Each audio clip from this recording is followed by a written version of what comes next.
Happy Friday, everybody. Episode 50. Let's just put it out there.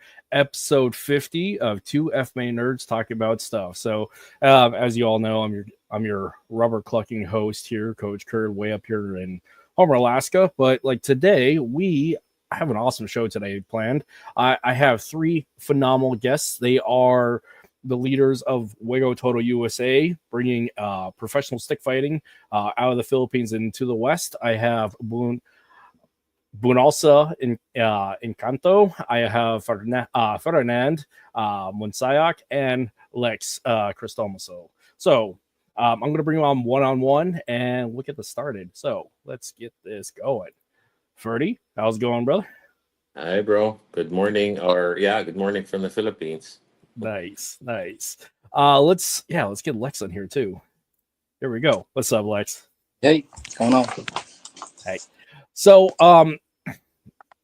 we can get to a lot of things with the show. But for today, we're talking about professional stick fighting. So more specifically, Juego Todo. So like as I talked offline about this, is that when I was fighting, man, I really wished stick fighting was a thing, at least for the competition scene. Because like when I was fighting, when I was doing boxing, when I was doing taekwondo, doing like the NASCA circuit, there really wasn't anything there and available. Because where I was fighting at and everything, even like the rapid doce pares stick fighting hadn't quite made it to certain areas. So with what you guys are doing now and today, especially with professional level production, this is pretty awesome. So yeah, my hat's off to you guys.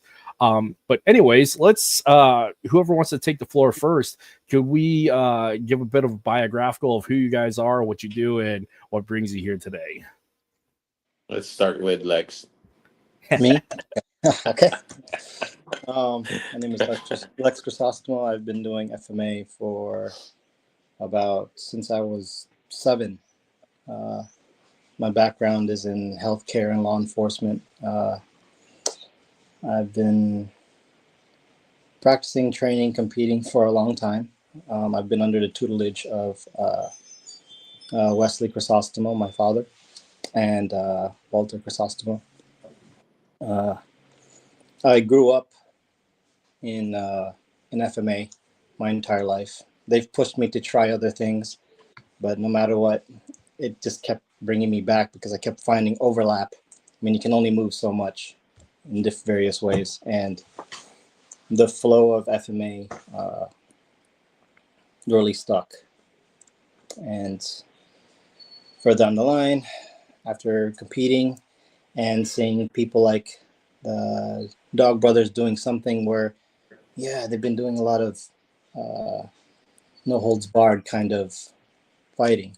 And I thought they told me about Kuya Ferdy that's been doing this MMA style version of Filipino martial arts. I was really intrigued because some Filipino martial arts, they experiment. They go outside of just the drills. They pressure test, which we think is absolutely necessary if you're going to learn a combat art like this. And many stuck to just point fighting or continuous, and they had all the extra gear and padded. When the gear comes off, you become more technical. You start to pick and choose your shots. You're not as reckless as if you were fully geared up. And it overlapped with the way that Pinacate does things, or the Rosa de Cordes that I was brought up with. And when Kuya Ferdy came on, he was kind enough to bring us on and allow us to share it with the U.S. and hoping that every other art, not just FMA, can look at the rules and say, hey, let's try it. Let's test ourselves. It could be any art, really. But it really is a platform for FMA to shine. People that are Largo, okay, we have to try to excel in Corto, or we have to change the things that we do to adapt to the rule set, because no one's above the rule set. It's how you can adapt what you know and have learned within the confines of this rule set. right? It's just like any other tournament, but now instead of a ring out and then reset, you're in the cage. You're falling against the cage. You're going against. You're in it, and it's continuous, and that's the beauty of the art, for at least for us and the way that we train. And thank you again, Kuya Ferdy, for entrusting us to bring it over here to the USA. Oh, cool. Well, Kuya Ferdy, let me throw you up front. Okay. My name is Ferdinand Munsayac, uh, named after the ex-president Ferdinand Marcos. So that's where the Ferdi comes from. I'm a retired U.S. Navy vet, 20 years.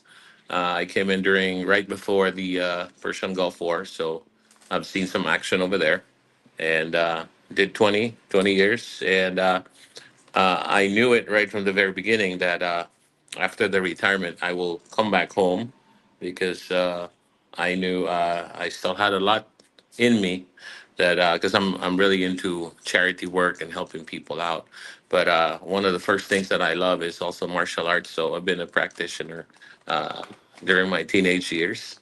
And when I came back in 2008, I just took a little break. And then 2011, I started a boxing gym to help out with the because the problem here in the Philippines is there are a lot of skilled athletes, skilled fighters, but the problem is they need a platform. So I started with a boxing gym for a couple years, and I brought in Batang Pinoy. It's a local uh, sport for all kinds of sports run by the government, and I started with boxing, and then a couple years later, I saw the need for to transition into MMA because that's when one championship came in to the Philippines and started promoting. So that was around 2013. So I transitioned from boxing into MMA, and then it was the promotion is called UGB MMA, stands for Underground Battle MMA. But the real meaning of it is you got to believe, because when I first started to do this and I told everyone in the industry that, I'm going to start a fight promotion and help out kids, help out people. And they said, oh, you're not going to make it because they said you've been gone 20 years from the country. You don't have a champion in your stable and this and that, all the negativity. So that's what I really love is when you tell me I can't, then just wait a little bit and I'll show you how. So that's basically what UGB was all about. And we were able to bring in a lot of fighters to one championship and Brave Combat and even to the UFC. A year later, 2014, I saw the need for FMA. FMA needed the help because UGB had it all. It had, well, we still have the 32 footer cage, which is a UFC standard cage. And I saw the need for, and high production quality, by the way. So I saw the need for MMA. They needed the help. And I said, why not? Um, somebody asked me if I could start promoting arnis, and that's when the light bulb came on, and I said, I'm not really interested with just arnis alone. So that's when the light bulb came on, and I said, why don't I revolutionize FMA and bring the modern day mandirigma, or the modern day Filipino fighter, and bring him into the modern day arena, which is the cage. So basically, you can run, but you can't hide. And it is a platform basically to unify all of the styles of FMA, because I know there are 100 some styles out there, a variation from whatever the original styles were in the very beginning, and basically just evolve it, because I noticed that FMA is so great. You have it in the Hollywood fight scenes. It's also been adopted by the elite forces of the foreign military, but sad to say, here in the motherland, the existence of the maestros, the masters, senior masters, grandmasters, stuff like that, is hand to mouth. The existence is hand to mouth. And I believe that, if you're a skilled person, which the FMAers are, uh, the majority here are, they're poor. So it is not their fault, to be, if they were born poor. But the only thing is there is no platform for them to actually showcase their skills. And that's when, I said Juego Todo would be the perfect platform. So revolutionize it. That's why I call it, this is the evolution of FMA. And I have been uh, I put in the effort to get this thing professionalized since 2018. So that was 4 years after I founded it. And ever since, I've been trying to get it professionalized by GAB, but it was GAB, by the way, is the Games and Amusement Sport, and they're the government sanctioning body when it comes to pro sports. So initially, they didn't really want to entertain it because they said that it was too violent, and of course, safety issues. So I recommended. I said. With a PCAF headgear, it has the four flaps, the chest, the back, and then both shoulders. I said, I'm willing to make some changes to that to make it safer. And we added 1 inch padding on all four flaps. And then, of course, there was no more body armor. So that way it gets more thrilling and more exciting rather than seeing, people go really fast with all the lightning strikes while you're fully padded, and then what, so here I wanted to see some results basically after you get into a fight or during the fight. You go in there, without any bruises, and then by the time you get out, you'd be like a zebra, with all the with all the welts everywhere. So it was a back and forth. It was like a tug of war battle, and even up to now, I'm still waiting for the final sanction. um, One thing that was also a problem initially was I recommended that for the pro side, for it to get approved as a pro sport, we had to use the light sticks, and they didn't really agree with that. I went through three commissioners already off the GAB, three three chairmen, by the way, three GAB chairmen, and they wouldn't agree. So I ended up compromising with them, and I said, okay, I'll have the stick, put a little bit of foam, and then wrap it. So that's basically what we ended up with agreeing.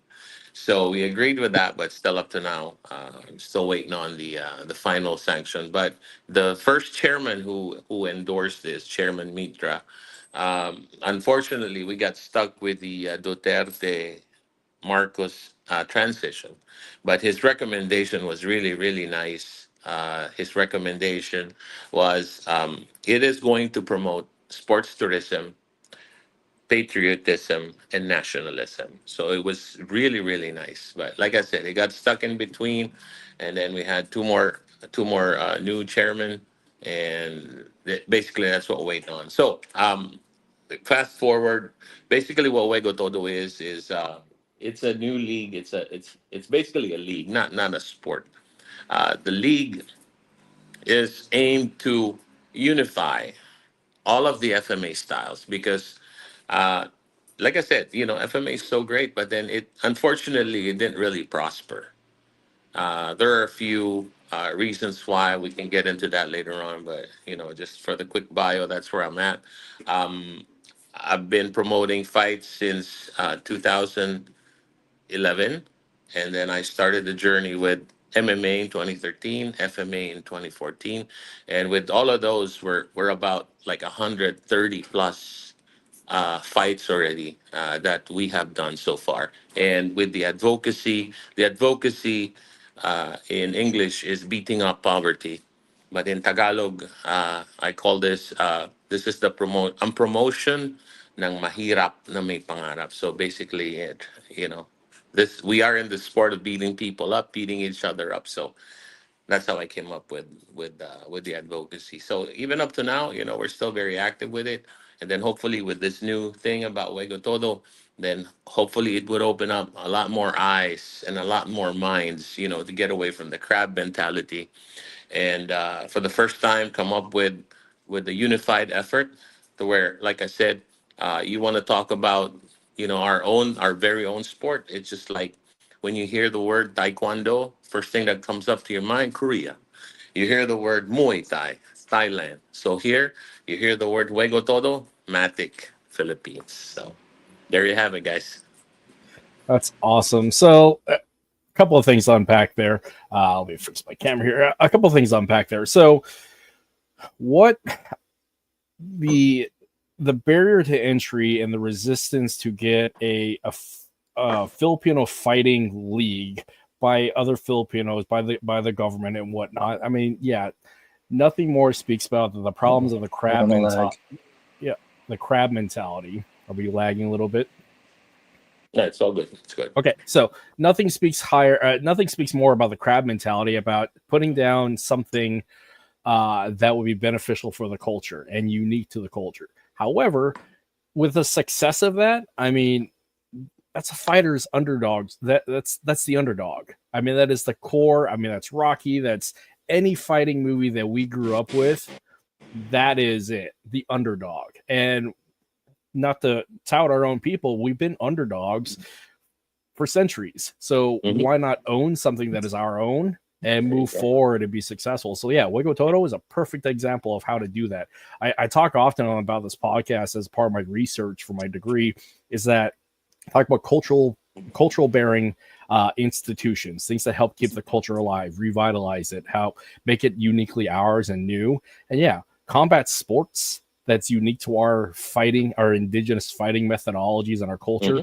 What a perfect platform. And honestly, like, combat sports embrace combat sports, and especially if the risk is real. Because I mean, I co-produced a small fight promotion up here in Alaska when I had my gym. And one of the benefits that we had up here is we're one of two states that doesn't have a fight commission, so we could get away with a lot of stuff. And I was trying so hard to get some form of FMA stick sparring or whatever into our fights, but I couldn't. We didn't have the population. The FMA population pretty much was nil. Outside of my gym, there really wasn't anybody doing FMA. So just the population alone created a problem. But the opportunity was there because we created our own promotion. And by creating your own promotion, that's awesome because you have that free reign. And I think, now is the right time to do that, because it's already set in the mind of the general public for the consumption of this kind of media, the consumption of this type of sport, because what UFC did, what One Championship has done. And this is where you see things like the Pillow Fighting League or the Bowhurst or the HEMA leagues, because like you want to talk about the armored fighting combat, like it's great for the European stuff, but for FMA, I mean, it's the next step, and it's uniquely ours. So that's awesome. Yeah. Thank you. So go ahead, Lex. We got Sachi pop up on the screen, and messaged him earlier. I was like, oh, you're related to him. He was like, yeah. So with the history and some of the hurdles, what are some of the successes that you're finding with what you guys are doing today in 2025, and the progress moving forward to make this? I mean, again, the jump from the Philippines to the US, that alone is a major platform to elevate and to promote. So like, what are some of the other things you have found that have added to the success of what you guys are doing? Well, first of all, the success is because of Kuya Wesley and brother Lex here. Just to give you a bit of history as far as how this all began, connecting and basically how this all started. Believe it or not, Kuya Wes, Lex's dad, has been, from his words, stalking me since I started UGB way back then. Yeah, so imagine that was 12 years ago. Well, he became my friend. We've been Facebook friends. Every now and then he would make comments, this and that. But he was always there. But I didn't know, what his plans were. But I looked at his profile during a few years back, and I saw he was into FMA.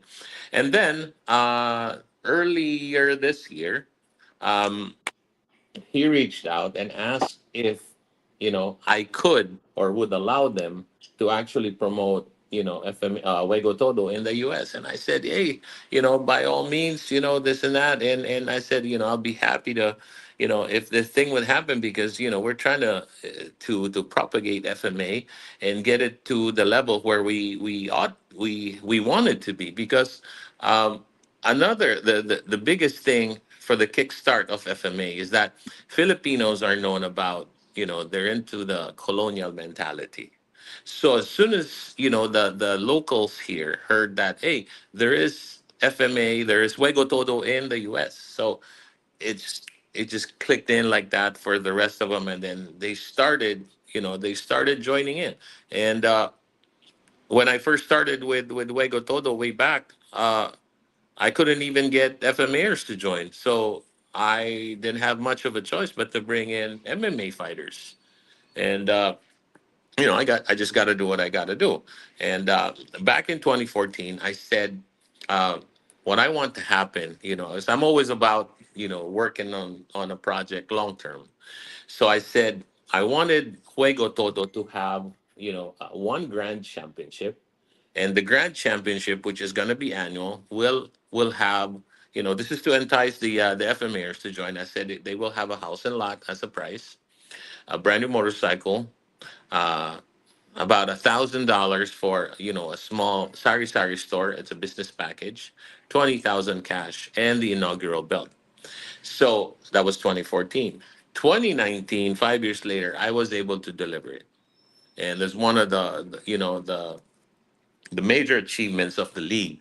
And it was a 16-man tournament, and it was spread throughout the entire year. And then December is when I had the tournament. That way, it's really nice to award something like that during the Christmas season.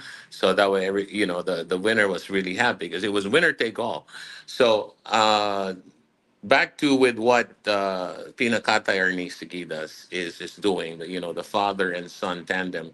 From here, okay, like I said earlier this year, that's when it started to grow, because of course using their own network as well with mine. So regionally over here, locally, it's growing, and then internationally, that is also the plan, because of course the more the merrier, right? So Hmm. that is the goal. Yes. So thank you to Kuya West and Bro Lex here, who are very, very active and believe in what I have in mind and what I have in my heart. Can I add some to that?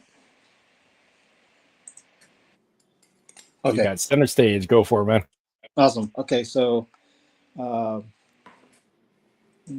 me and Tatai and our group are in a unique position here because we are the only FMA, to my knowledge, that has done Kennedy Center performances, Smithsonian, uh, White House performances, NBA halftime. Um, we did a lot of events here in the DMV area for a very long time, and a project like this allows us to tap back into those networks again, outside of just regular annual demonstrations and recruitment. Um, Again, we're on a smaller side. We're a more niche school, and the things that he's doing over there in Juego Todo, the way that it's done overlaps with some of the things that we do in terms of training. And again, we're at the early stages bringing it back up again. So now bringing more FMA people and encouraging those who at first glance don't want to do it, maybe they'll warm up to it the more that they're exposed to it here. We do have already some fighters lined up. We have some from Silat, some Taekwondo, and a couple Muay Thai fighters that want to come and try. And I'm like, that's fantastic. Come out and try. Get out of your comfort zone. That's one of the biggest things. People get too comfortable training or we'll joke around like, oh, we're not just clicking sticks. We want to hit the person behind the stick. Or we don't want to play too much like mono because, well, we can play tag like this all day long. But once you get behind it, that's where the real fight is. And Kuya Ferdi, in this format, this cage, it pits you there. There's no more running anymore. You can run around, but I mean, there's only so much you can do. So again, this is allowing us to tap back into those networks. I did a lot of performances throughout DMV area with the colleges. They have Filipino clubs at Maryland, GMU, Towson, UMBC, and we were I was part of a group called FIND also. So I did, FIND is a Filipino Intercollegiate Networking Dialogue. I don't know where they are now, but I was part of this group, and it went all the way up to Yukon, all the way down to I think D7, which was like West Virginia, North Carolina-ish. So I did a lot of bouncing around, and it's allowing me to tap back in to these networks. I don't know who's running the show in each of these schools now, but it allows us to also re-educate the youth in school now who don't know they have a national sport. I think it's basketball. They think it's boxing. Manny Pacquiao coming out of retirement again to to come back and chase something else. And again, this is re-educating. Not only do they have an art, they can be part of history as a new type of fight league enters the U.S. Not only that, they may have an opportunity to go fight back home. So now it should be reigniting a spark or a fire within them, like that Filipino side in them, that that grit that, hey, I want to go and I want to try myself, test myself. I don't care win or lose, I'm leaving on the mat, that's the hunger that I want to push out here. And I'm just very excited. So it's good to tell.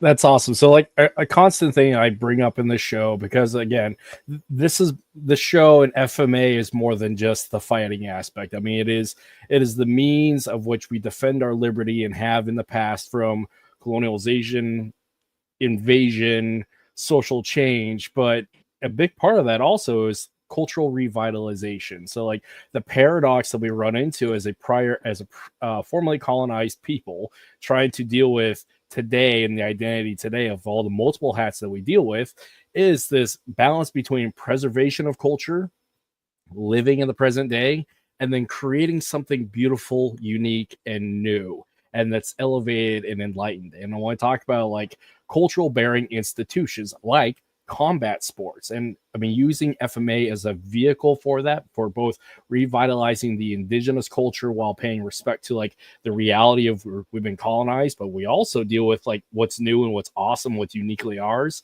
I mean, it's a perfect platform. And looking at the dynamic between classic martial arts, I'll put it this way, like cultural martial arts versus combat sports, there is this interesting dynamic and overlap between the two. But I find when getting into like fighting, the combat sports athletes, they're already there, they're down to fight, they're already doing the thing. And so I see a lot of the overlap of, you got mixed martial artists, combat sports athletes that are more readily to experiment and do new and interesting forms of combat athletics. So that's cool. Trying to bridge that to the other side from the cultural artist background to the combat side. I mean, that's a universal issue with regardless of what ethnic martial art, but warming people up with a different evolution of it is, I guess it is the process. And I mean, the benefit of what WECAF and PCAF had done is like they introduced a national league and the international league of saying what it could be. But like the common critique, especially here in the West, is like it's not real enough. It's not violent enough. The risk isn't real enough. And by removing the armor and going with more of a mixed martial arts approach, it's a language that Westerners already speak, who are already the leading driving force for combat sports. So like the risk is real. The danger of actual injury is real. And therefore the aliveness is infused once again into FMA. Yeah. So yeah, that's awesome. And I wish this stuff was around. I wish it, when I was still fighting, I had this available. So yeah, that's awesome. We should do like a podcaster versus podcaster kind of deal. Yeah. But like talk about networks though. So like you're focused on the East Coast and being a West Coast boy, and especially dealing with the Pac Northwest, like there is a huge Filipino fighting presence, combat sports presence in the PWAS. They're like the Pacific Northwest. Like my coach Belton Lubas, leading combat sports coach in the Pacific Northwest, and like that tagging in with everybody that's there, like that is a huge body of athletes you guys could draw from and promote, because that would be, I'm more than happy to come down to Seattle and get some, because I mean I'm down there often as it is anyway. So yeah, that's something to consider. Belton. I follow him on social. He's doing a lot of great work. Oh yeah. I'd love to break bread with him. If you bring him on or whatnot, it'll be great. Absolutely. So a couple other questions about Juego Todo. So there is the FMA history of Juego Todo, as in like the death matches back in the turn of the century, and now reclaiming it and turning it into something different. I wonder if that's part of the resistance back home about like the idea of, again, there is this viewpoint of the criminality involved with FMA and that crab pot mentality and misunderstanding. I wonder with what you guys are doing, if that's changing the mentality of that older, like people who put a critique and remember, some of them in living memory, remember some of these death matches from back in the day versus what you guys are doing today. Can you speak a little bit on that? Yeah, sure. Like we said, we're trying to reclaim and establish what's truly ours. We talk about the culture, the tradition, the indigenous art, which is totally ours. Now, this is not just about the sport alone, but the advocacy behind Juego Todo is basically to uplift the quality of life of our FMAers. Because why? The only lucky FMAers that I see are those who were able to get out of the country. They were petitioned by their children. They got to marry foreigners. So now they're abroad teaching FMA and getting paid by the hour, making really good money, right? But then look at the FMAers over here, like I said earlier, their existence is hand to mouth. And that is not fair. I believe, I say it again, if you're a skilled individual, there's no reason for you to die poor. So Juego Todo is not just about all the fighting and whatever people just have in their mind that, oh, it's too violent, this and that. No, there's more to it, because now Juego Todo gives the FMA the opportunity to better himself, you know, financially. This is the reason why for the championships, for the when they get to the pro level, this is the kind of prizes that we're gonna be giving out. Now, even at the amateur level, way back in 2019, that wasn't a pro level fight. That was just amateur. But look what I was able to do. I'm just by myself. Now, can you imagine when I have, like, this is what makes me really happy now. 2025, I do have the father and son tandem, in the East Coast, who really sees through what I have in mind and what I have in my heart. So aside from these kind of prices, we are also going to have a scholarship for the younger generation, to where there is a program, of course, that they would have to follow, and it would earn them a fighter scholarship to where they get trained, and then eventually they get to fight abroad. So can you imagine a regular Filipino kid, a regular Filipino teenager? He pours everything into this, and then next thing you know, he'll be fighting in Juego Todo US. He'll be fighting in Juego Todo Egypt. He'll be fighting in Juego Todo Korea, stuff like that, because it's growing, right? So these kids are gonna have a better future, because now everything that they do. Because the ultimate goal for me here, as the founder of Juego Todo, is put the FMA on a pedestal where they belong, where you guys belong. Because I believe, like I said, FMA is so great that nobody has been really paying much attention and giving it uh, the focus that we need here to actually put them to where they belong. So that is my goal, and that is my plan, that is the vision. So aside from that, we do, like I mentioned earlier, the older FMAers here, when they pass, you'll see on social media that their relatives are asking for donations so they can bury the grandmaster. Bro, that's very sad. You know, we're in a status like this to where you have really great warriors, and then when they pass, you know, they don't even have the money to bury their, you know, Mm-hmm. the dead. You know, so where's the respect? Where's the care? Right. So this is the reason why. Here's also another thing: is once Juego Todo gets professionalized, I firmly believe, I won't be carrying this logo behind me. It won't be UGB anymore, right? I will be carrying the Philippine flag, right? So if and when that happens, it will be a lot easier to get sponsorships. So when it comes to stuff like this, there will be a death benefit for the masters on up. Okay, that way when they pass, then they won't, as long as they're members of the Juego Todo uh, group, Juego Todo PH, then these guys are gonna get the death benefit because they're poor. Okay. Another thing, annually, I would also like to do a Juego Todo Hall of Fame. And this is all about considering what these fighters or with these the elders what they have done in the local community. Have they been training, elementary students? Have they been training, which the majority they do train the PNP, they train the AFP, stuff like that, and it's so on and so forth. There's a lot of them that needs to get recognized. So if you do get inducted right to the Hall of Fame, part of the part of the plan would be these guys are going to be traveling from they could be all the way down in Mindanao. So transportation, airfare is going to be free. Okay.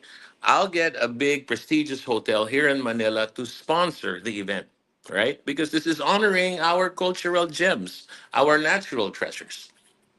So hotel, food, accommodation will also be free. Okay, and it's going to be an annual uh,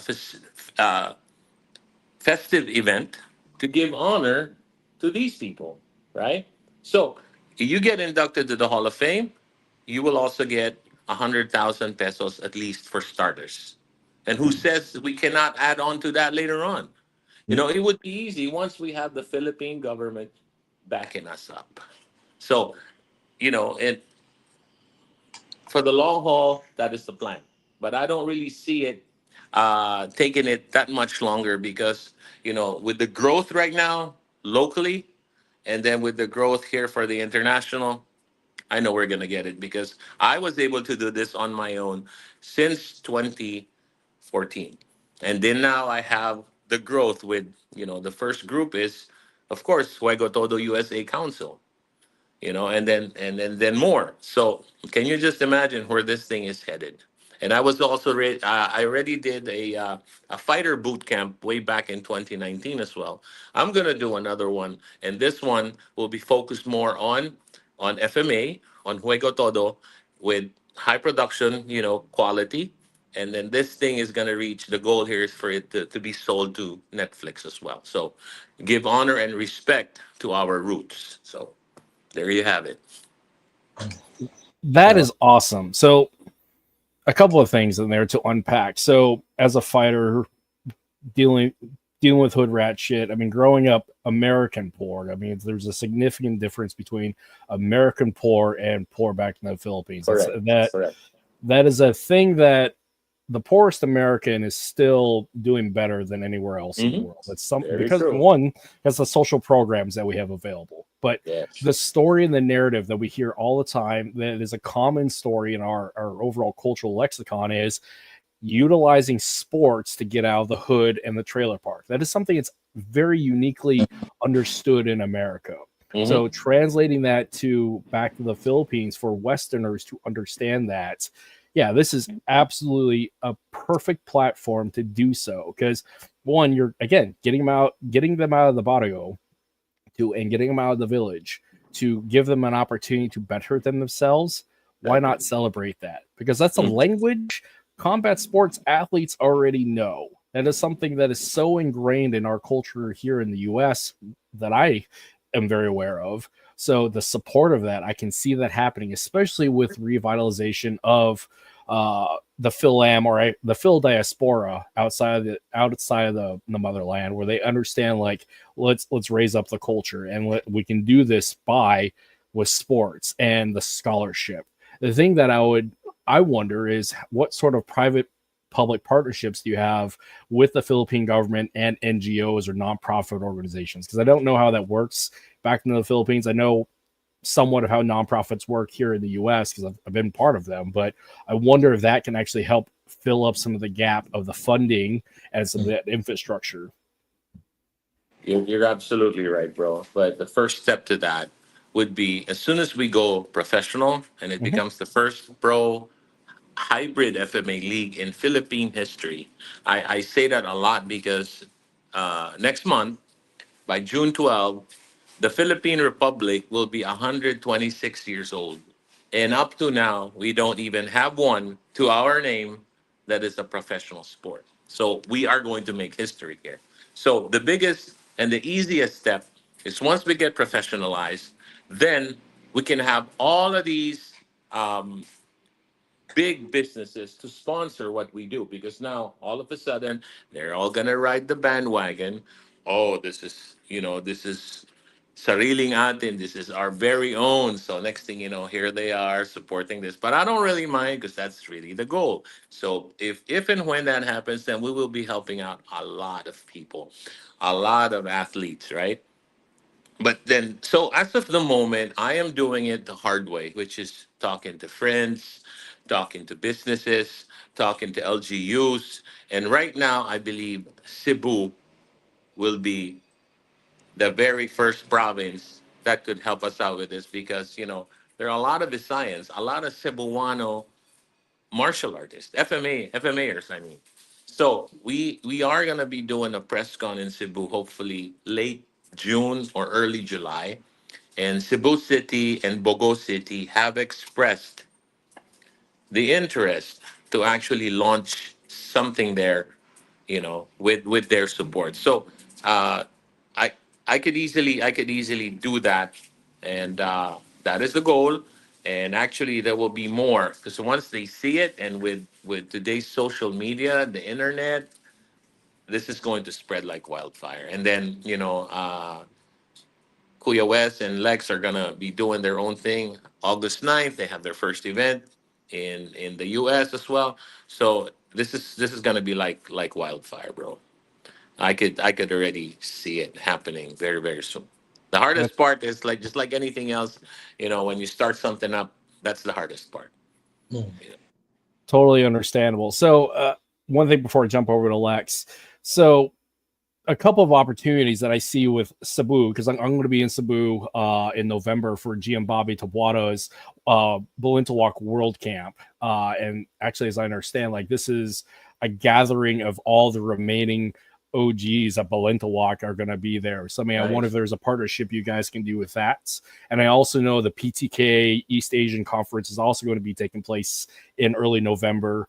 There, I think in either Cebu or in Negros. So, like, they're yeah, FMA and the Basayas absolutely like the place. So, I mean, there's Mhm. definite opportunity there. And also Mhm. another one, talk about like public-private partnerships, where you see again a lot of the cultural revitalization of indigenous practices and creating this new culture.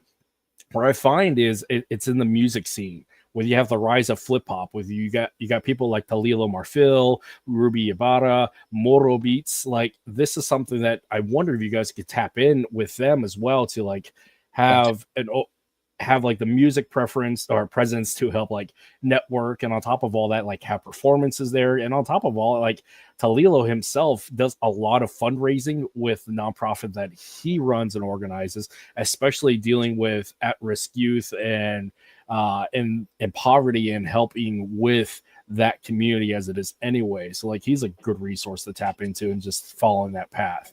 But um jumping over to Lex, like the stuff that you guys are doing on the East Coast here in the US, what are some of the major like projects moving forward? Like Ferdy had talked about you guys have an event in August. I saw on social media there was a big fight camp with people like um Sachi and who else was there? Errol was there, and I think Mike Dijek was there. So like what are some of the stuff you guys are doing on the East Coast? All right, so first I'm gonna shout out the council members that are actually helping. It's not just me and Tata. These folks have been putting in a lot of work behind the scenes, and while it's new, it's not like we're dishing out millions of dollars to everybody. No, their time, their patience, and their passion is what they're helping us with. And they all got their own things going on. The first one is Dean, who's helped us with the other podcasts and stuff. He's been kind enough to let us use FMA discussion in that network to at least disseminate some information to the public, because he knows people way more than us small folk individually don't know. We have two people on the West Coast. We have Felix Royles and Michael Clark. Our MMA guy here on the East Coast is Joshua Peters. He's the one that you probably saw in those videos that Jim is Combat Principles MMA. June Calicason of Bias Tres Manos. He's here up in Baltimore. And of course, Sachi, our cook and super photographer, in person of many skills. Also want to shout out, you said Mike Dijek. He is our first ambassador here on the East Coast. Migrant Heritage Commission has been our cultural branch and has been our partner for the past 20 plus years, doing those events I was talking about earlier, U.S. Mint, White House, all these Asian festivals throughout the area, spreading the word of FMA. And as far as projects go, we have been doing those workshops, more of educating the public first. That first workshop wasn't that big. A lot of the feedback that we got were, it's too much contact. We wanted to do the drills, but I don't want to get hit in the head or it hurts. And well, this is a combat sport and that's expected, but some people just aren't willing to cross that bridge yet. So hopefully with more of these workshops and education, they'll jump back into it. One of the Juego Todo Philippine council members was the 14. What is GM Rene? 14. Yeah, he's what in his 60s, and he's ready to go. He's like, hey, come on, 63. in your 60s range, let's go fight. Like, that's that fire that we're trying to ignite with some of these folks that are here on the East Coast. They train, they do the drills, and man, do they look pretty. It looks fantastic. Now apply it, make it work, pressure it, give your students that opportunity to grow too. That's the burden of most teachers, right? Burden of most teachers is, I'm as good as I'm going to get, and I'm going to bring you up as high as I can get.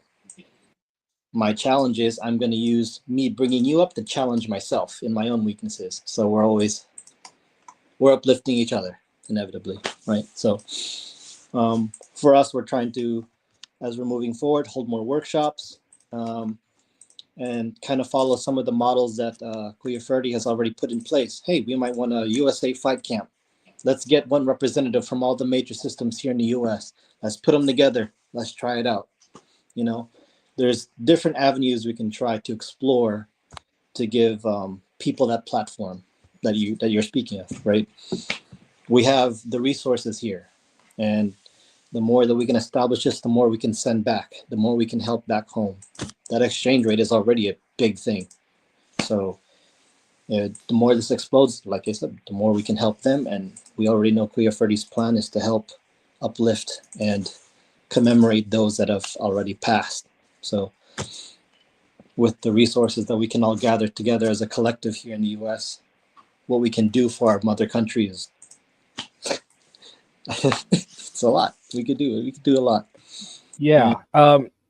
People you could tap into, because I haven't been on the East Coast since I was small, but Phil Am West, you got LA, you got San Diego, you got San Francisco, you got Portland, and you got Seattle. The Phil Am community is huge on the West Coast, as is the combat sports community with that overlap. So so with that, there's all these festivals like Lumpia Fest, this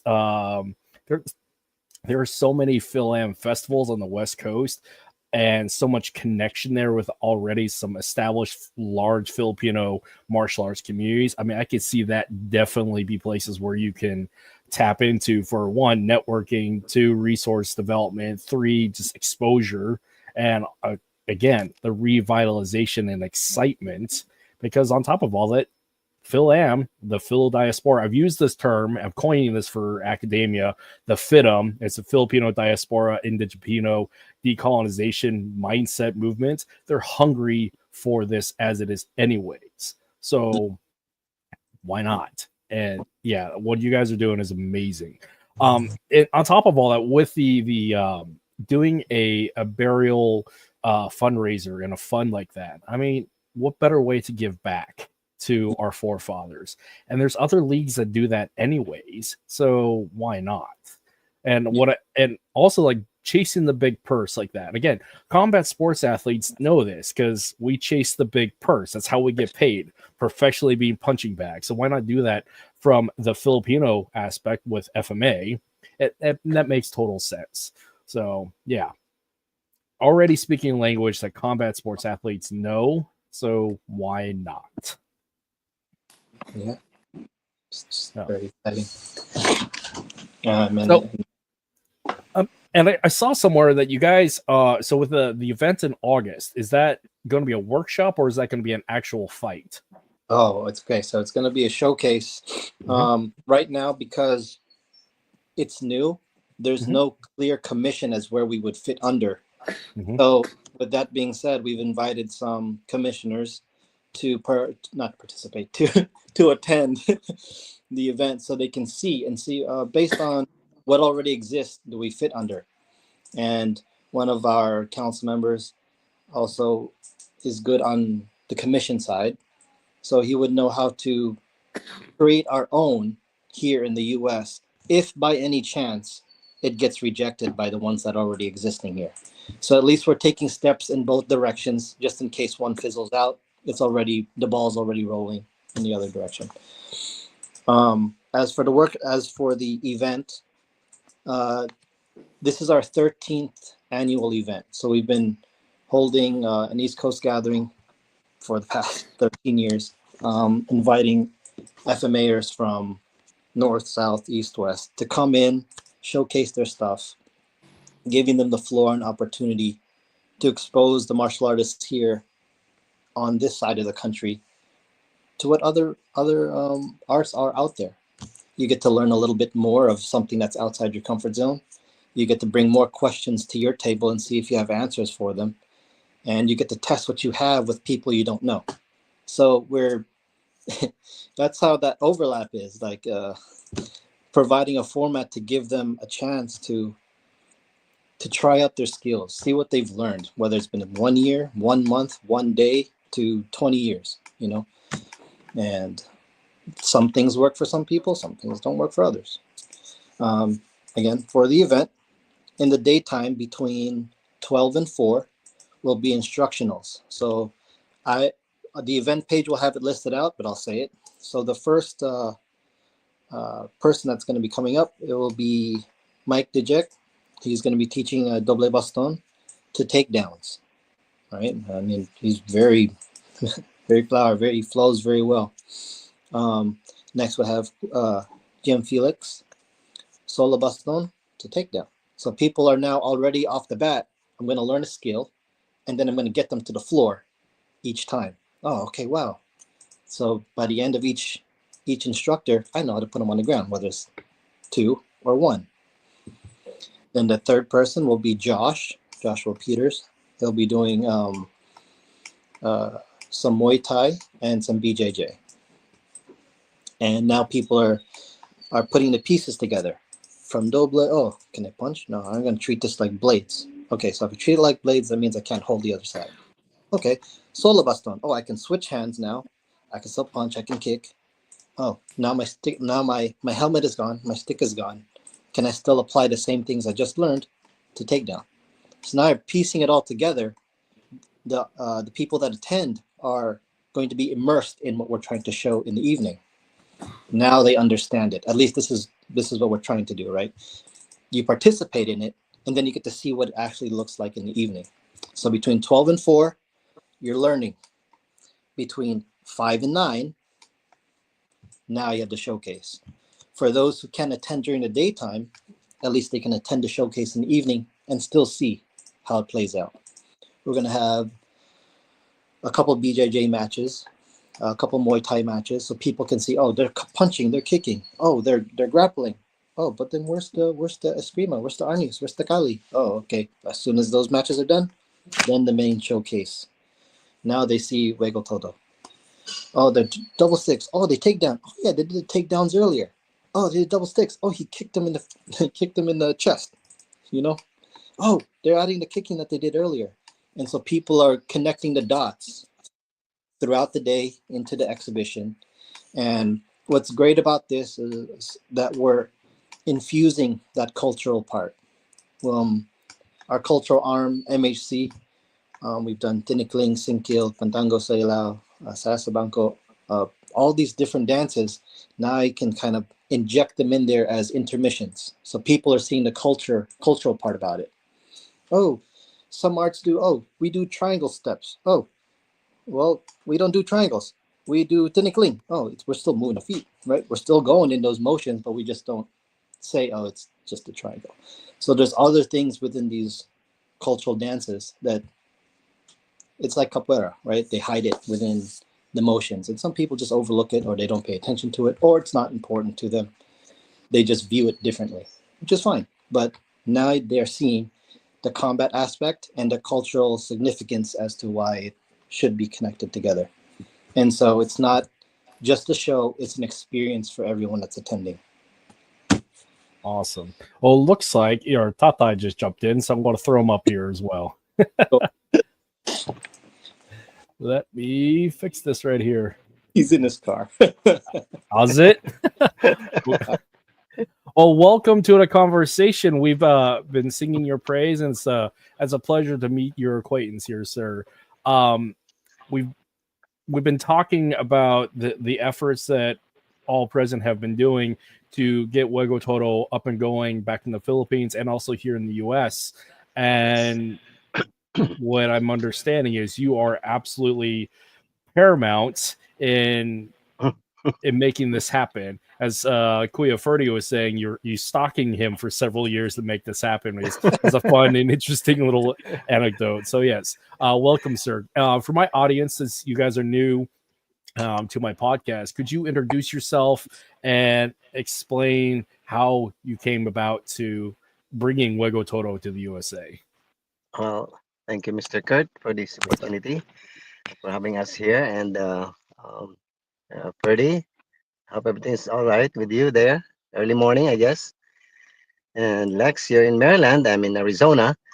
And first of all, I want to apologize. My schedule was 4:30, and then we moved it up somehow. But just like Mr. Kurt, I have logistical problems, so I have to catch up. So yeah, my name is Wesley Crisostomo. Uh, I have been following UGB Ferdi Munsayac in the Philippines, all his action, not everything, but whenever I have a chance, I follow what he does, and he has all these activities. And then it's just what do you call this? Uh, right there, I can tell that this is what I want. He doesn't know me personally, and I don't know him personally. But then this is what I want because I've been teaching uh, Filipino martial arts, our own particular, and they call it system or style, but it's just an art. And it matches with what he wants because we were here in the US for a good 15 years and over, and we're trying to disseminate. And there's a lot of frustrations that I encountered, that I felt. I encountered a lot of negativities and drama and politics and all that. So I said, I'm not gonna play with their rules, with their game.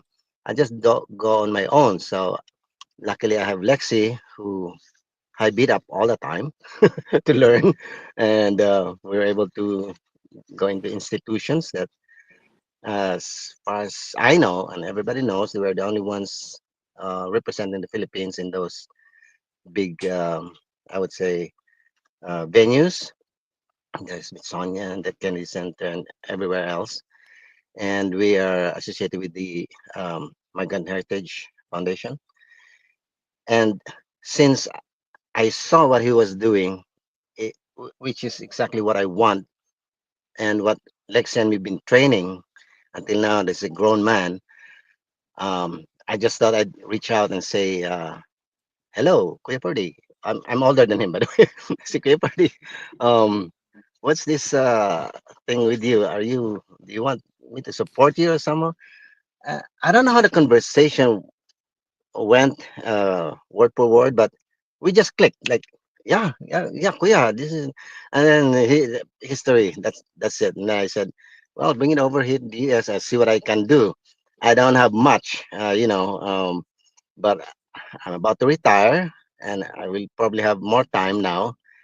And Lexi said, Dad, are you sure we can do this? I said, I'm not sure we can do this, but we will do this. We have Freddy's format and everything else. Yes, his support. We will do what we can here, and that's it.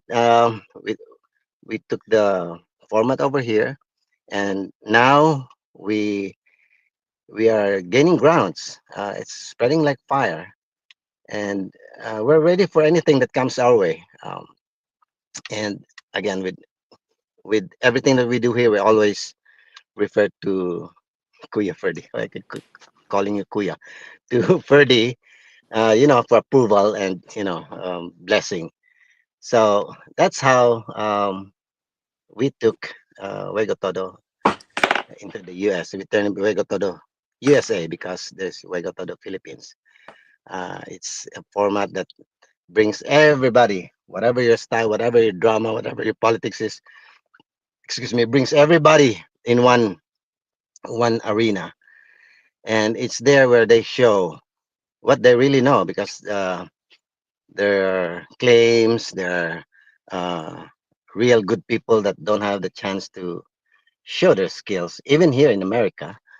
And this is open to all. For me, I don't care um, what backgrounds you have. Just come and enjoy. This is fun, and this is for the Filipino martial arts. This is for the Philippines, for the Pinoy. Yeah. So that's about it. Well, Kuya, first question: are you going to get Yes. in the cage? Because that would Me? be awesome. Yeah, I'm with the retirement. Oh yeah, I'm gonna go in the cage, and I'll be the announcer. I think Totally at fair. my Totally age, fair. at my age, I could probably beat people my age too, but I wouldn't dare youngsters. They're quick, they're good, their stamina is better. I may have an ace here up my sleeves, but it's not. I'm not there to uh, promote myself. I'm Yeah. there to promote them. I'm there to promote Juego Todo. This is for them. In fact, Lexi, this kid here, always tells me, Dad, go. You be in front. You go talk to people. I said, I just want to be in the background. That's why in this association, in this organization, he is the president. And I'm just the shadow somewhere. Well, But because he insists, then, you know, I have to come out Yeah, of and course. I'm giving a enjoy boss. too. I didn't earn anything until you taught me something. I didn't meet these people until you said something. It's only correct to put you I mean, first. Jiu-Jitsu has a gentleman's masters league, so why not for Juego Todo?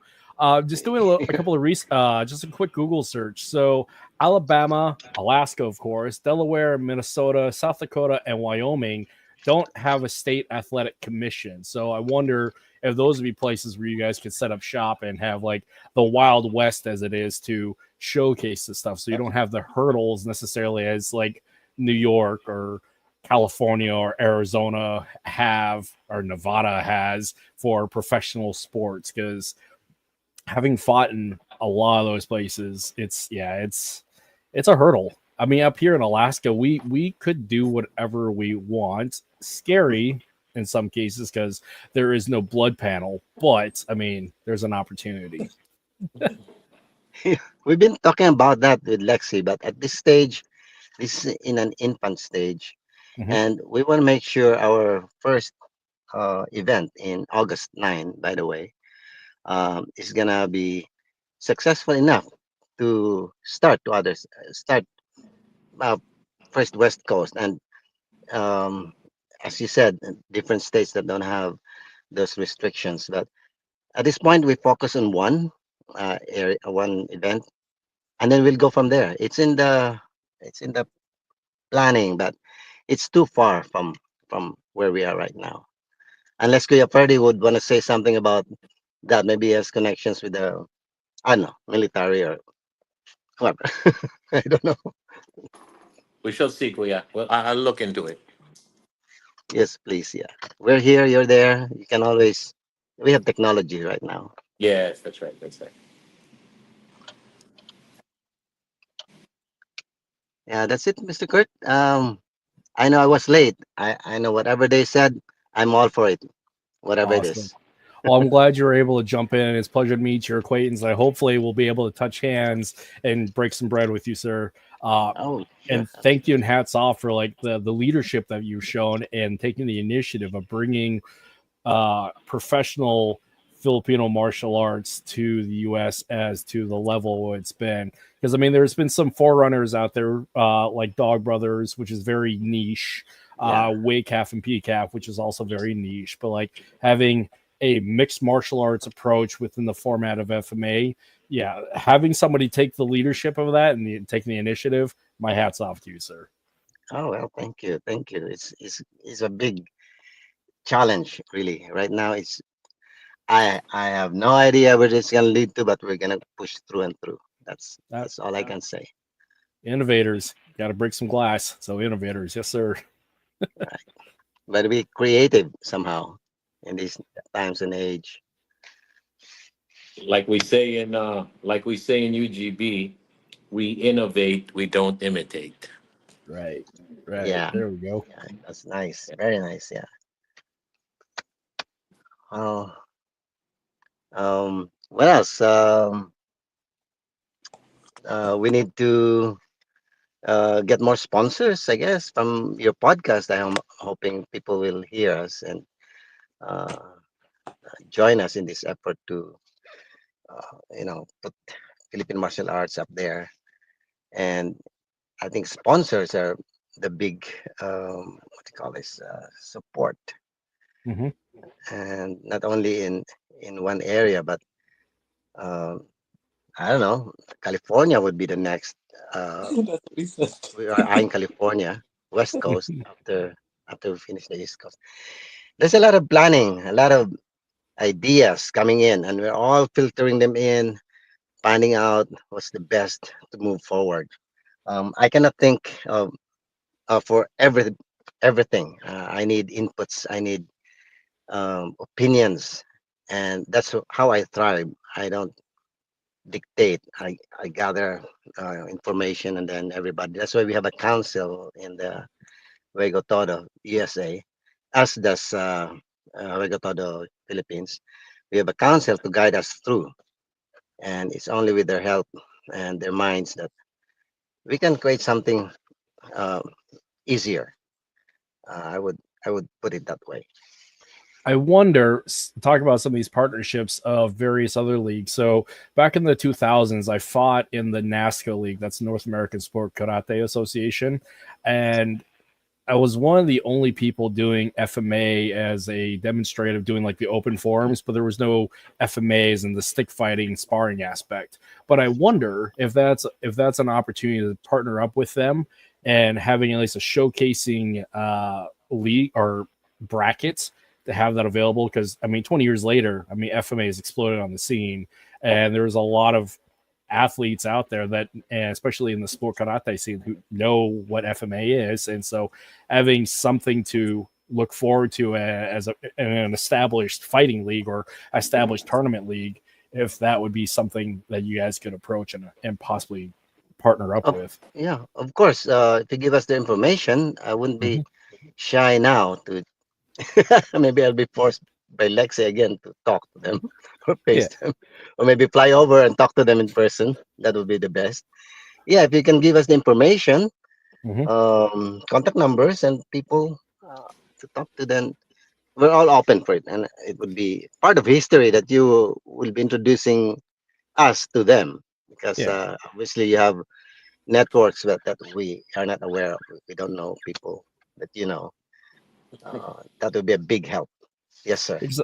Because I know like Team Paul Mitchell, which I mean they have Team Paul Mitchell Dance and Team Paul Mitchell Martial Arts. Like Team Paul Mitchell is a huge sponsor of just athletics in general. My experience has been with them through the martial arts, especially through NASCA. So that's already an established like fundraising and sponsorship opportunity. Whether the point of contacts that's something you have to look into, but that's something that's already established out there, and I can imagine that they might be able to back this as well, or at least give it a good look at, because like they love showcasing athletics and dance as well. So like that's an option. Oh, Yeah, absolutely. With your recommendation, yes. Well, whoever your friends are will be our friends too.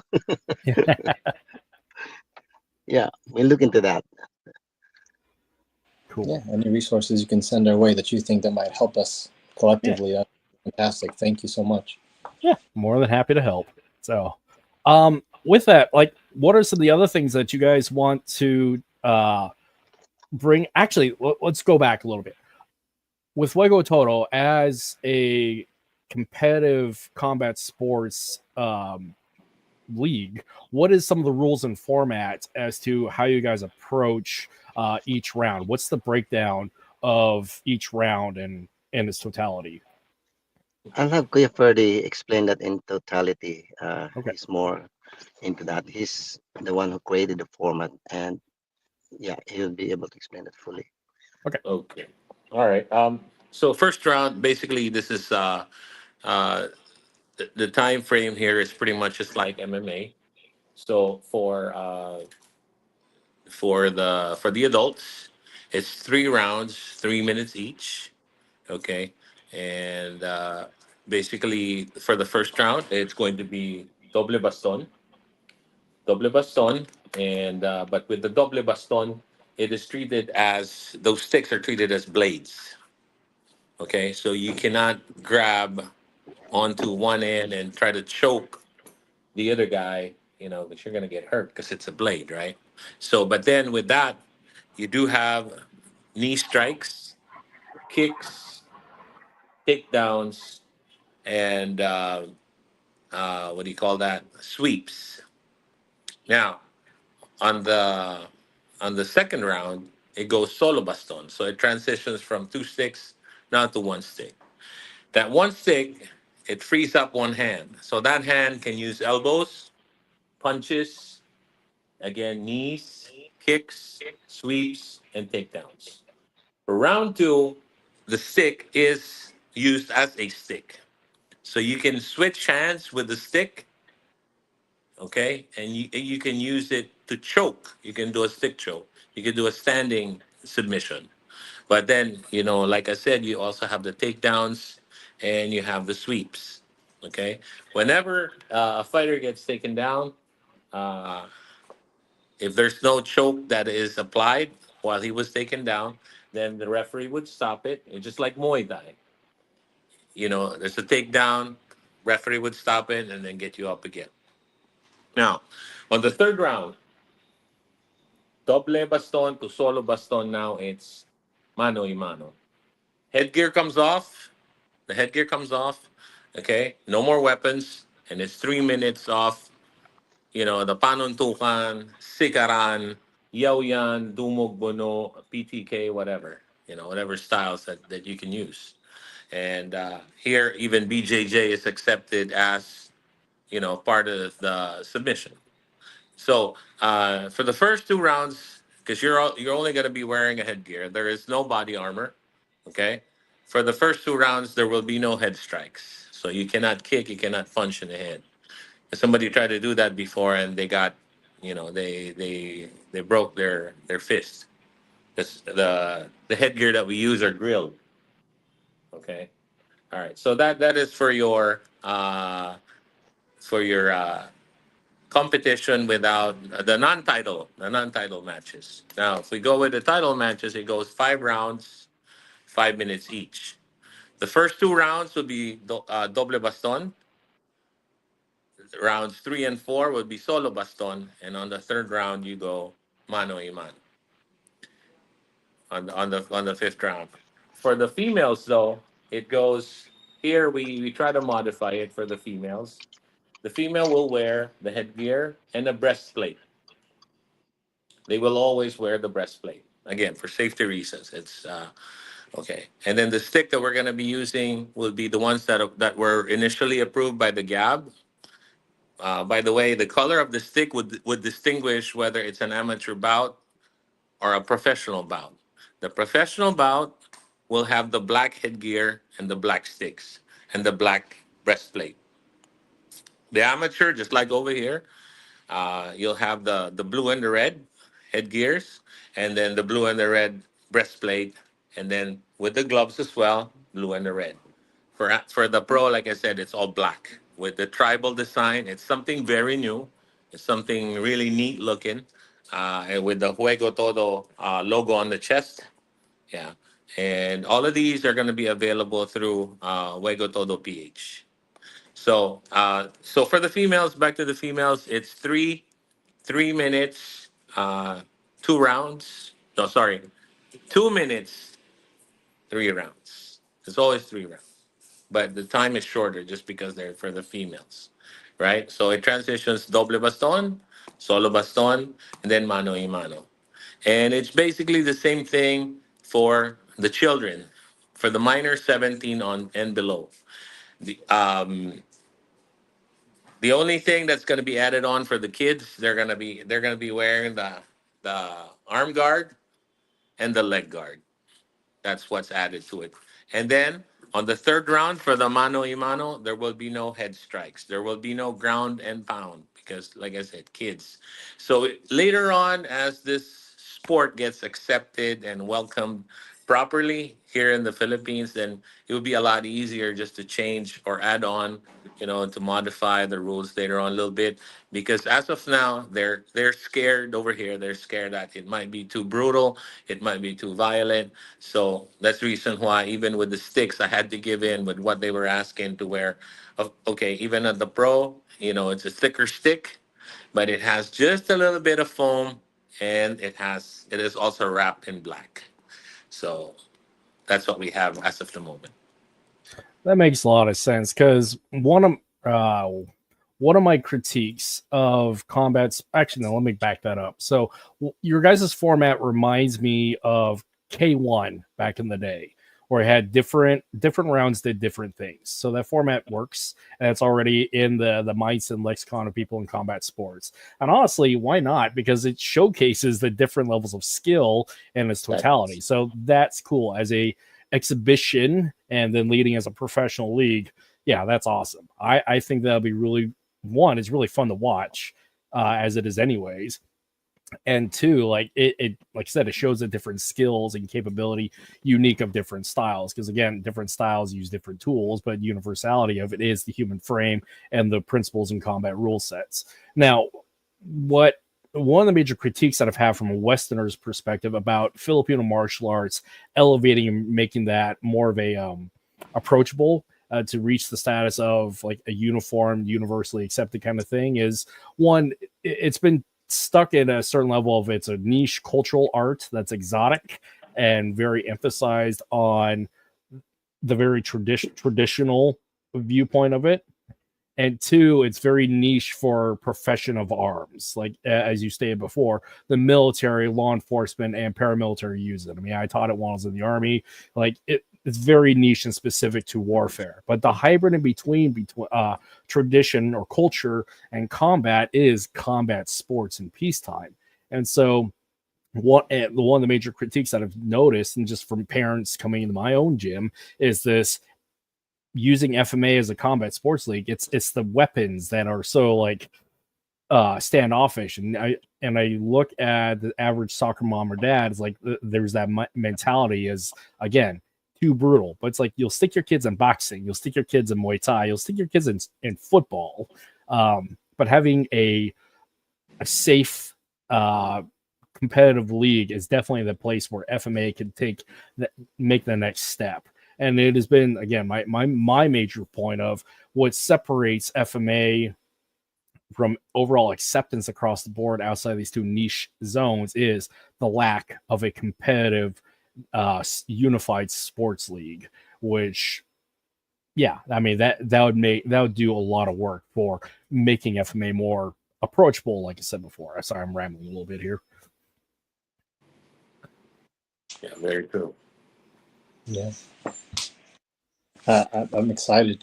You shared a couple of what is this NASCA and all, and Team Paul Mitchell. We'll definitely look at them and anybody else that knows of any nonprofit or supporting organization for the arts or Filipino culture or a nonprofit like you mentioned earlier. Anybody that knows, please drop us a line, send us some information, be that bridge that we can tap into to help elevate this for everybody.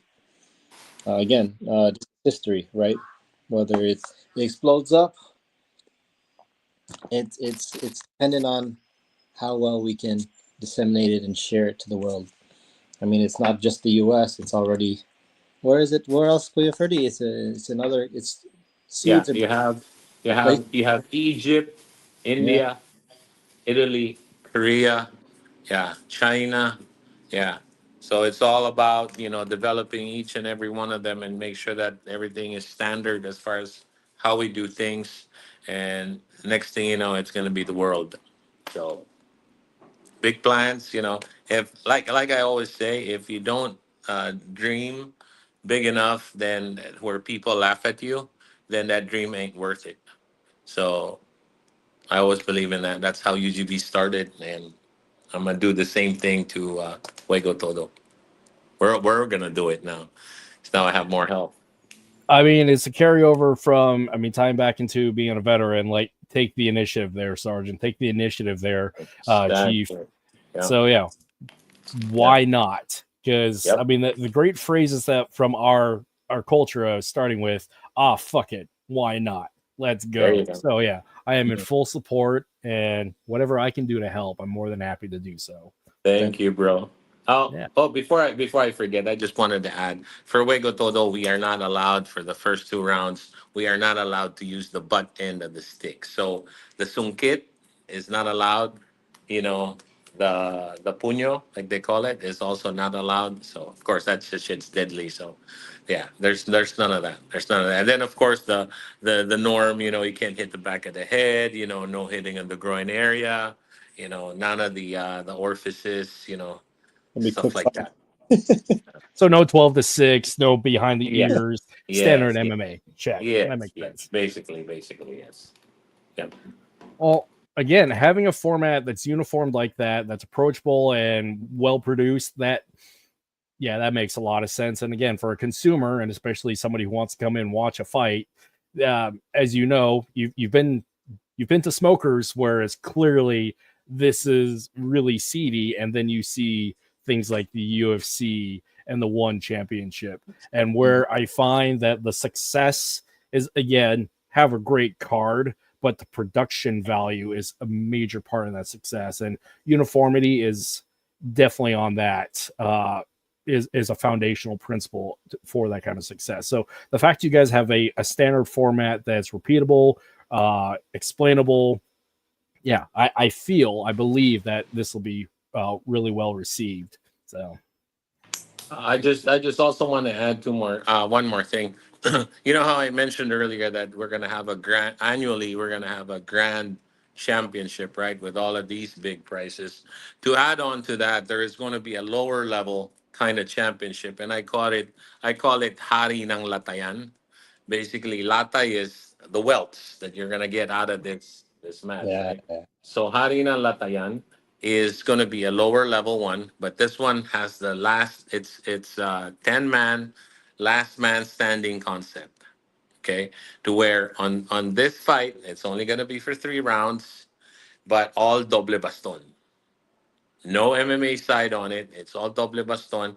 3 rounds, 1 minute each. So you know very well that as soon as they clash, they're gonna be like spiders, you know, when they fight on the stick on the first round, because you only got 1 minute. So they go at it, okay, and then the winner, or well, first of all, the very first guy who's gonna fight, I'm gonna get to pick, right, and then whoever wins, he picks out of the 8 that are lined up, and then it continues till the last man standing, and then the price would be approximately around $2,000 because it's 100,000 pesos, and they're also gonna get a real golden crown because they're hottie, right? They're the king, so they're gonna wear that. So I mean, annually, that's gonna be annually. So that's hottie na latayan. that would be incredibly entertaining to watch. And again, I mean, the Armored Combat League, Bowhurst, the Russians, they do stuff like this already. Mm-hmm. So why not? It will Yeah, be why not? fun to Exactly. watch. F it, bro. F it. Yeah, let's go. Let's go. Yeah. Well, guys, we're coming up on an hour and a half, and we've covered a lot of ground. Is there anything else that we want to close out? I know, Kuya, you have a martial arts event to get to. Yeah. Yeah. But yeah, is there anything you guys want to close out for today? I would just like to thank, of course, I just want to my deepest gratitude to Kuya Wes and Lex for doing this and starting the effort in the USA, and then of course the USA Juego Todo Council. You know, Dean, Josh, June, Felix. Yeah, that's them, and Sachi, by the way. Mm. Yeah. So hats off to these guys for believing and trusting with what I had in mind.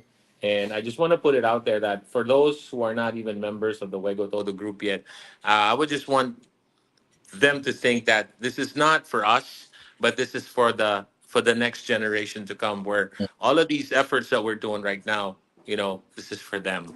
So please, if you need more clarification, I'm always available on Facebook. You can reach me at Ferdinand Abadilla Munsayac, or you can go to the Juego Todo page, which is we do have 2 pages. Juego Todo and then Juego Todo PH, which directly links us to our IG. So I will be more than happy to explain what this is all about and where we're headed with this. This is not for us, but this is for the entire FMA community, to where, you know, we find our meaning in life, which is this is, you know, to propagate and elevate, you know, FMA and give these guys, especially the ones here in the motherland, the right opportunity, right? To where they can get acknowledged, they can get recognized, and they can make a better future for what they have Yeah. currently. So thank you, bro, Kurt, for the opportunity, and for Kuya West and Lex for continuously, you know, doing what they're doing right now to help me out with these efforts. You know, thank you so much. Thank you. Awesome, Yeah. my pleasure. And yeah, it's a great honor and pleasure to have a conversation with you, and hopefully, hopefully I'll be able to touch hands and share bread with you at some point. But in the meantime, yeah, whatever I can do on my end, I'm more than happy to do so. Yeah. I can, one last thing before we bow out. We are looking for people who are genuinely interested, or at least on the USA side, are genuinely interested in being an ambassador for that particular region of the country. Us 7, the USA Council can only reach so much, and we want to be able to plant seeds with the right people that are going to put the mission of us uplifting everybody else over their own personal egos and goals, right? Because whether you like it or not, if you join and you're doing it for the purity of what we're trying to do as a collective, you're going to be uplifted regardless. You don't have to just ride the coattails or take the name and, you know, just use it for a different purpose.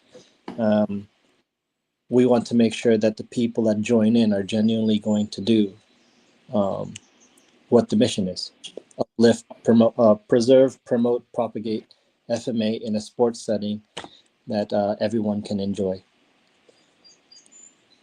That's an awesome mission, and I'm fully supportive of it. And I wish you guys the best of luck.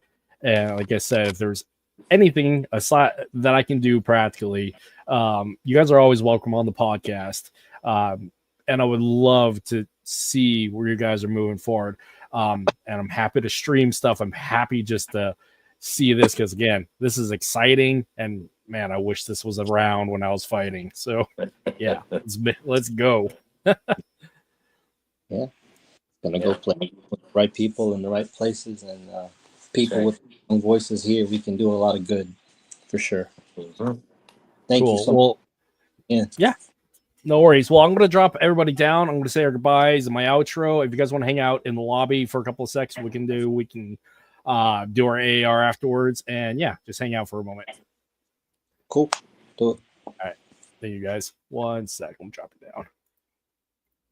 Well, everybody, that is one of the cooler topics I brought up on this podcast is dealing with combat sports. Again, my background, yes, is martial arts, of course, like everybody else, but combat sports is outside of warfare. Combat sports is the place to really showcase and do what you're going to do, and in a safe setting, and also it's entertaining. So again, Filipino martial arts, go spar, go participate in combat sports, go cross train, and what a better way to like showcase and unify and blend all that stuff than in a mixed martial arts approach, but with an FMA flair. So yeah, support it, participate in it, and yeah, let's make this happen.